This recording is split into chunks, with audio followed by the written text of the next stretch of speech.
반갑습니다. 한 주간 매일 말씀과 기도로 시작하면 좋겠습니다. 16장에서 고라의 반역 사건은 공동체를 위기로 몰아간 셈입니다. 아론의 쌍난 지팡이를 통해 아론을 비롯한 제사장과 레위인에 대해 하나님의 구별하심을 다시 한번 확인시켜 준 셈입니다. 이제 18장에 와서 제사장과 레위인의 직무를 말씀합니다. 16장에서 고라를 비롯한 반역자들의 주장 중에 이런 내용이 있었습니다. 고라는 레위인이었습니다. 그들은 회중이 다 거룩하고 하나님이 함께 하신다고 하면서 모세나 아론 자기들 스스로 높인다고 주장했습니다. 여기에 대해 모세는 그들의 주장 이면에는 제사장 직분을 탐내어야 하는 주장이라 하였습니다. 모세의 진단이 맞은 것으로 보입니다. 그러므로 오늘 본문에서 하나님께서 제사장과 레위인의 직무와 책임에 대해 다시 분명하게 구분하여 말씀합니다. 하나님께서 아론에게 말씀하셨습니다.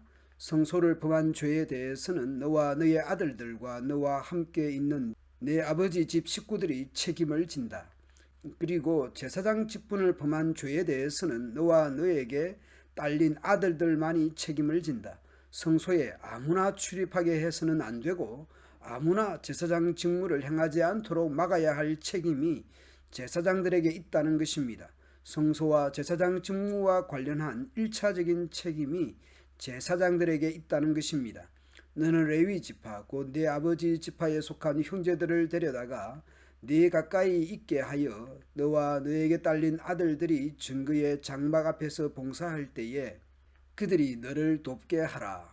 레위인들은 제사장들을 도와 제사장의 직무를 수행하는 데 돕도록 하고 있습니다. 레위인들은 네가 시키는 일만 해야 하며 장막 일과 관련된 모든 일을 맡아서 해야 한다.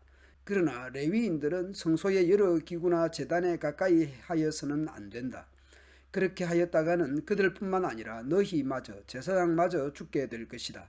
그들만이 너와 함께 할 것이고 회막에서 시키는 일을 할 것이며 장막에서 하는 모든 의식을 도울 것이다. 다른 사람은 너희에게 접근할 수 없다. 레위인 외에는 접근할 수 없다는 것이죠. 성소 안에서 하는 일, 제단에서 하는 일은 제사장만이 할 수 있다. 성소 안에서의 직무는 제사장들만이 할 수 있습니다.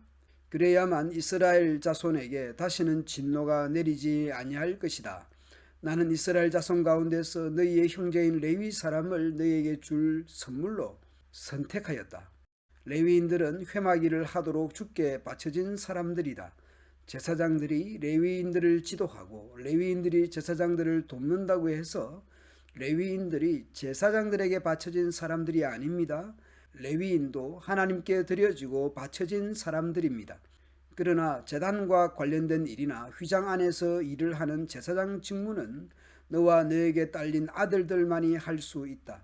너희의 제사장 직무는 내가 너희만 봉사하라고 준 선물이다. 다른 사람이 성소에 접근하면 죽임을 당할 것이다. 제사장들 입장에서는 레위인은 하나님께서 제사장들에게 주신 선물인 셈입니다. 레위인들의 주요 직무가 제사장들을 돕는 것이기 때문입니다. 그렇다고 레위인은 제사장들에게 바쳐진 것이 아니라 하나님께 바쳐진 하나님께 구별된 사람들입니다. 제사장 직무도 봉사라고 준 선물입니다. 제사장이라는 직분과 직무는 하나님의 선물이며 또한 특권이었습니다. 대신 그만큼 책임이 있었습니다. 제사장이 아닌 사람이 성소를 범한 죄, 제사장 직분을 범한 죄에 대해서는 제사장들이 책임을 져야 합니다. 어떻게 책임을 져야 합니까? 레위인들이 성소의 여러 기구나 제단에 가까이 하였다가는 그들뿐만 아니라 제사장마저 죽게 됩니다. 제단과 관련된 일이나 휘장 안에서 일을 하는 제사장 직무는 제사장들만 가능하고 다른 사람이 성소에 접근하면 죽임을 당합니다. 죽음을 경고하는 것이니 가장 높은 수위의 금지 명령입니다. 아론과 그의 아들들에게 제사장의 직분을 선물로 주셨습니다. 그것은 특권인 동시에 책임이었습니다. 오늘 말씀을 묵상하면서 베드로전서 2장 9절의 말씀을 떠올려 봅니다. 신약의 모든 성도가 왕같은 제사장들입니다. 곧 만인이 제사장들입니다. 그리고 그렇게 하신 이유는 하나님의 아름다운 덕을 선포하기 위해서입니다. 아름다운 덕을 선포하는 것은 12절에서 보자면 선한 일들이라 싶습니다. 한편 신약 에베소서 2장에서는 구원이 하나님의 선물입니다. 에베소서 3장에서는 복음의 일꾼된 것도 선물이라고 합니다. 그리고 고린도전서 12장에서 보자면 은사 역시 성령의 선물이라고 할 수 있습니다.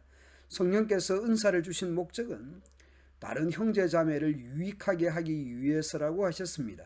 서로 돌보게 하셨다는 것입니다. 오늘 우리 모두가 구원의 선물을 받았을 뿐만 아니라 교회에서 무슨 직분이나 은사나 직무를 맡은 이들로서 서로에게 도움이 되고 힘이 되고 위로가 되고 필요가 되면 좋겠습니다. 신약의 제사장들로서 선한 일들을 통해 하나님께 영광을 돌리는 우리 모두가 되면 좋겠습니다. 감사합니다.